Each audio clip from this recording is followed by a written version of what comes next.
international outpouring of aid to Japan. In the aftermath of last week's devastating magnitude 9.0 earthquake and tsunami on Japan's northeast coast, the combined toll of fatalities and missing persons has risen to over 19,000, with more than 410,000 who have been evacuated to shelters as search and rescue teams hoping to find more survivors have arrived from across the globe, including the UK, US, Australia, South Africa, New Zealand, and Formosa or Taiwan. In addition, more than 100 nations and territories, as well as numerous organizations and individuals from around the world, have reached out to assist. In the Arab world alone, offers to help have been extended from Algeria, Bahrain, Iraq, Jordan, Morocco, Palestine, Oman, Qatar, Saudi Arabia, the United Arab Emirates, and Tunisia. Upon the request of Japanese officials, given the magnitude of the disaster, the European Union is also stepping in to help coordinate relief operations.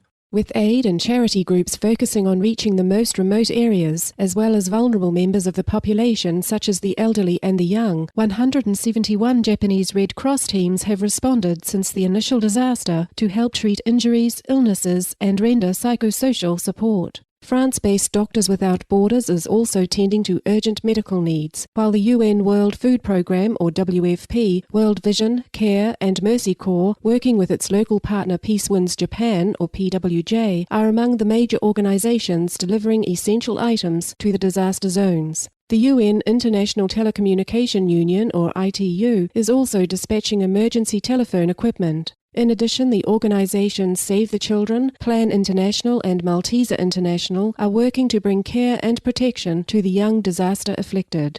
As these and other humanitarian aid groups strive to provide assistance where needed, many regional medical facilities are still struggling with the shortage of staff, medicine, and other urgent supplies. Some 15 or more elderly survivors of the disasters have perished due to a lack of medicine and medical care, and many hospital patients are suffering from malnutrition. Upon hearing most recently of the dire medical situation, Supreme Master Cheng Hai asked if there is any way that our association members can quickly bring over needed medicine to Japan as soon as possible. If so, she would give $30,000 more for this needed medicine. Combined with previous donations for our association's relief team to bring other urgent needs to the victims, especially the young and elderly, this amount brings Supreme Master Cheng Hai's total contributions to Japan to $80,000. On Saturday, March 19th, fears of calamity were raised once again when a 6.1 magnitude quake struck Ibaraki Prefecture, south of the Fukushima nuclear plant. Although buildings in Tokyo reportedly swayed, no initial damage was reported and no tsunami warning was issued. With radiation risks also an ongoing source of concern, above normal levels were discovered on Saturday in milk and spinach being produced in regions nearby the nuclear plant. In addition, radioactive iodine was found in trace amounts in the tap water in Tokyo and several prefectures near the plant, although with radiation levels that were reportedly safe.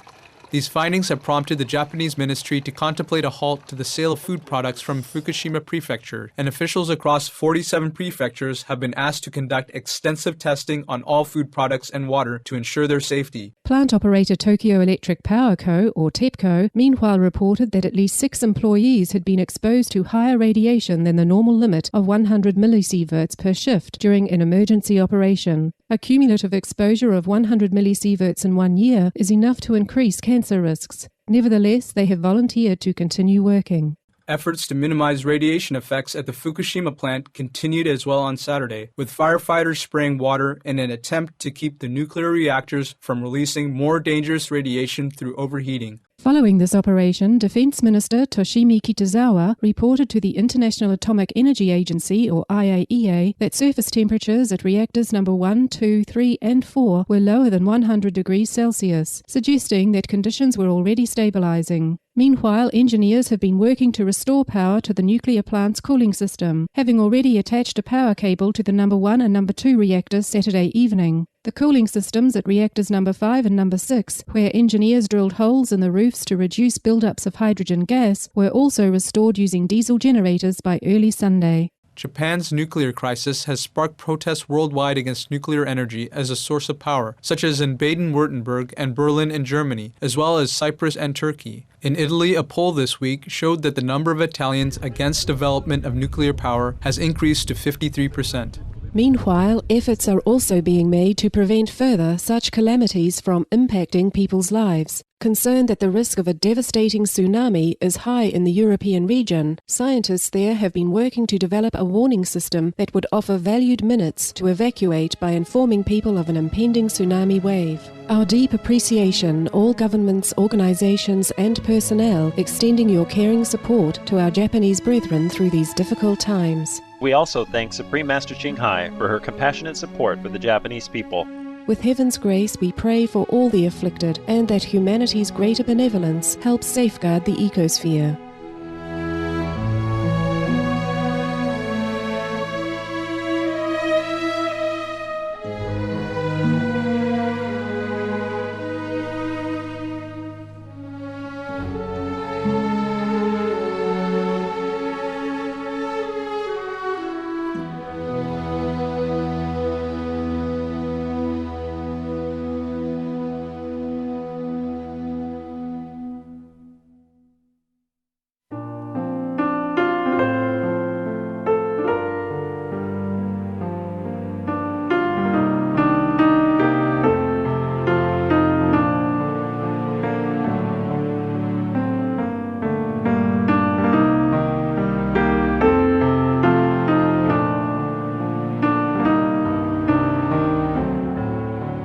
Supreme Master Ching Hai wants to convey this message of gratitude to all governments, organizations, and relief workers from every corner of the world. Thank you, all the international and national help that brings care and necessities to afflicted victims. Thank you all the relief workers for taking time and forsaking your own comfort, even traveling great distance on unfavorable roads and conditions to bring love and assistance to people in time of need. May heaven bless you abundantly for your generosity and noble sacrifice.